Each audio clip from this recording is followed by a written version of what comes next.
Hello എല്ലാവർക്കും welcome to story world media cooking vlog. ഇന്ന് നമുക്ക് നെയ്ച്ചോറ് ഉണ്ടാക്കിയെടുക്കാം, ഗീ റൈസ്. അത് നമുക്ക് അരി ഒന്ന് കഴുകി വൃത്തിയാക്കി അരിപ്പിലിട്ട് വെക്കണം.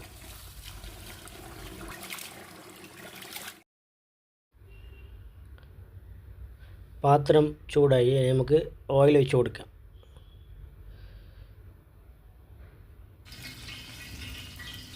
കട്ട് ചെയ്ത ഉള്ളി ഇട്ട് കൊടുക്കാം.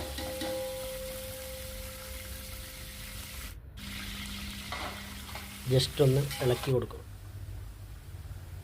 പച്ചമുളക് ഇട്ട് കൊടുക്കും. പട്ട, ഗ്രാമ്പു, ഏലക്ക, ഡ്രൈ ഗരം മസാലാസ് എല്ലാം ഇട്ട് കൊടുക്കുക. ഇനി ക്യാരറ്റ് ഇട്ട് കൊടുക്കുക. ജസ്റ്റ് ഒന്ന് ഇളക്കി കൊടുക്കും. ഉള്ളി കരിഞ്ഞു പോകരുത്, ഫ്ലെയിം ചെറുതാക്കി വെക്കണം. ഇനി നമുക്ക് വെള്ളം വയ്ക്കാം. ഉപ്പിട്ട് കൊടുക്കാം. 1 കപ്പ് അരിക്ക് 2 കപ്പ് വീതമാണ് ഈ അരിക്ക് വെള്ളം ഒഴിക്കേണ്ടത്.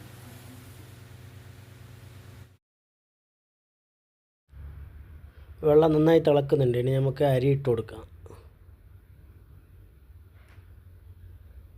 ഒന്ന് ജസ്റ്റ് ഒന്ന് മിക്സാക്കി കൊടുക്കണം.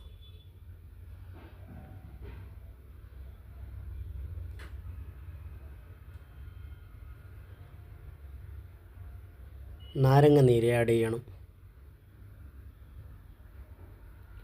അടപ്പൊന്ന് അടച്ചു കൊടുക്കുക. ഇനി വലിയ ഫ്ലെയിമിൽ ഒരു 10 മിനിറ്റ് അടച്ച് വെക്കണം. പിന്നെ ഫ്ലെയിം ചെറുതാക്കണം.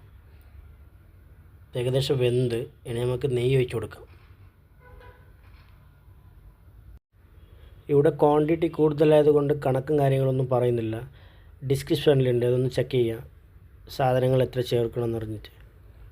അടപ്പൊന്ന് അടച്ച് ചെറിയ ഫ്ലെയിമിൽ ഒന്ന് ദം ചെയ്തെടുക്കാം. ചാനൽ ആദ്യമായിട്ട് കാണുന്നവരാണെങ്കിൽ ഒന്ന് സബ്സ്ക്രൈബ് ചെയ്ത് തൊട്ട് കാണുന്ന ബെൽ ഐക്കണും കൂടെ ഒന്ന് എനേബിൾ ചെയ്താൽ നമ്മൾ അപ്ലോഡ് ചെയ്യുന്ന എല്ലാ വീഡിയോകളും എത്തിച്ചേരും. നല്ല അടിപൊളിയായിട്ടുള്ളൊരു ഗീ റൈസ് നെയ്ച്ചോറ് റെഡിയാണ്.